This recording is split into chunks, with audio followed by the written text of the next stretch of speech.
Richard Osborn-Brooks, the 78-year-old pensioner who fatally stabbed burglar Henry Vincent when he broke into his home, has reportedly become the victim of intimidating and threatening posts online. Vincent, 37, was laid to rest in a funeral that reportedly cost £100,000, where there was also a heavy police presence amid concerns that there could be problems. According to the Daily Star, mourners hurled rocks, bottles and eggs at journalists covering the service, and within hours his supporters then began posting threatening rants on social media, telling Brooks that he will get his own karma.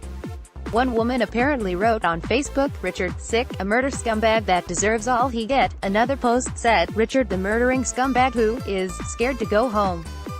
For murdering Richard shouldn't have took sick the law in he sick own hands, and he wouldn't be scared right now, would he? If he had let the police deal with it, Henry would be in prison and Richard would be living in his sick own home peacefully.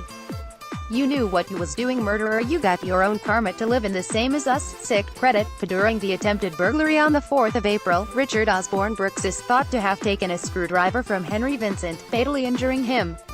Osborn-Brooks was arrested on suspicion of murder, but was released without charge afterwards. Removal men were recently spotted at Osborn-Brooks' boarded-up home, building on the belief that he and wife Maureen would be unable to return to the address amid fear of reprisals from Vincent's supporters. It is thought that they have instead been placed in police safe house for protection.